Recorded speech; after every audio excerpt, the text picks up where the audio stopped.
ಎತ್ಕೊಂಡವ್ರಪ್ಪ ಹಾಸ್ಪಿಟ್ಲಿಗೆ. ನೋಡಿ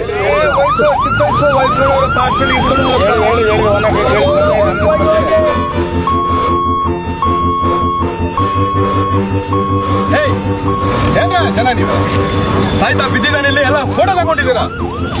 ನಿಮ್ಗೆ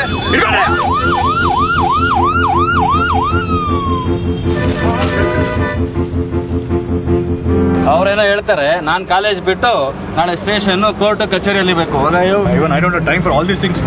ಹೌದು ಗುರು, ಪೊಲೀಸ್ ಅವ್ರು ಹೇಳ್ತಾರೆ ತಗೊಂಡೋಗಿ ಹಾಸ್ಪಿಟ್ಲಿಗೆ ಅಂತ. ಡಾಕ್ಟ್ರಿಗೆ ಕಾಸು ಕೊಡೋಕೆ ನಮ್ಮ ಹತ್ರ ಕಾಸು ಇರ್ಬೇಕಲ್ಲ. ನಾವ್ ಆಟೋ ಓಡಿಸ್ಕೊಂಡು ಜೀವನ ಮಾಡೋದು ನಾವೇನ್ ಮಾಡೋಣ ಗುರು? ಹೋಗರು. ಪಬ್ಲಿಕ್ಗೆ ಈ ಭಯ, ಈ ಆತಂಕ ಸಹಜ. ಸಾರ್ವಜನಿಕರ ಈ ಆತಂಕದ ಬಗ್ಗೆ ತಿಳಿದವರು ಏನ್ ಹೇಳ್ತಾರೆ ಕೇಳೋಣ ಬನ್ನಿ. ಯಾವುದೇ ಆಕ್ಸಿಡೆಂಟ್ ಆದಾಗ ನಿಮ್ಮಲ್ಲಿ ಯಾರಾದ್ರೂ ಆ ಇನ್ಸಿಡೆಂಟ್ ಪಕ್ಕದಲ್ಲಿ ಇದ್ರೆ ಆ ಗಾಯಗೊಂಡಿರೋ ವ್ಯಕ್ತಿಯನ್ನು ತಕ್ಷಣ ಹಾಸ್ಪಿಟಲ್ ತಗೊಂಡ್ ಬನ್ನಿ.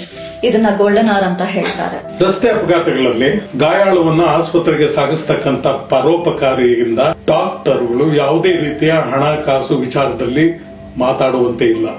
ಡಾಕ್ಟರ್ಗಳು ಕೂಡ ಟ್ರೀಟ್ಮೆಂಟ್ ಕೊಡುವಂತಹ ವಿಚಾರದಲ್ಲಿ ಯಾವುದೇ ನೆಪವನ್ನು ಮುಂದೆ ಒಡ್ಡೋಂಗಿಲ್ಲ. ನೀವು ಇಂಜರ್ಡ್ ಪರ್ಸನ್ ಅನ್ನು ಕರ್ಕೊಂಡು ಬಂದಾಗ ನಿಮ್ಮಲ್ಲಿ ಯಾವುದೊಂದು ಪರ್ಸನಲ್ ಇನ್ಫಾರ್ಮೇಶನ್ಸ್ ಕೊಡಬೇಕಾಗಿರೋದು ಅವಶ್ಯಕತೆ ಇಲ್ಲ. ಇದು ಸುಪ್ರೀಂ ಕೋರ್ಟ್ ನೀಡಿರ್ತಕ್ಕಂಥ ನಿರ್ದೇಶನಗಳು. ನೀವು ಕಂಪ್ಲೇಂಟ್ ಆಗ್ಬೇಕಾಗತ್ತೆ, ಪೊಲೀಸ್ ಸ್ಟೇಷನ್, ಕೋರ್ಟ್, ಕಚೇರಿ ಅಲಿಬೇಕಾಗತ್ತೆ ಅನ್ನೋದು ನಮ್ಮ ತಲೆಯಲ್ಲಿದ್ರೆ ಅದನ್ನ ತಲೆಯಿಂದ ತೆಗೆದಾಕ್ಬಿಡಿ. ಅದರಿಂದ ಆದಷ್ಟು ಸಾರ್ವಜನಿಕರು ನಿರ್ಭಯದಿಂದ ತುರ್ತು ಚಿಕಿತ್ಸೆ ಬೇಕಾಗುತ್ತದೆ ಅಂತವ್ರಿಗೆ ಹಾಸ್ಪಿಟಲ್ಗೆ ಸಾಗಿಸಬೇಕು ಅಂತ ನಾನು ಮನವಿ ಮಾಡ್ತೀನಿ. ಯಾವಾಗ ಒಂದು ಜೀವನ ಉಳಿಸ್ತಾರೆ ಅವನೇ ಖಂಡಿತ ಒಂದು ದೊಡ್ಡ ನಾಯಕ, ದೊಡ್ಡ ಹೀರೋ. ಬದುಕಿದ್ರೆ ಏನ್ ಬೇಕಾದ್ರೂ ಸಾಗಿಸ್ಬೋದು. ಮುಂದೆ ಬನ್ನಿ, ಸಹಾಯ ಮಾಡಿ. Save life. Be a hero. Save a life. Be a hero. Save a life. Be the hero. Save a life. Be a hero. Help us to save life. Please participate in saving a life and always be our proud man. So save a life and become my hero.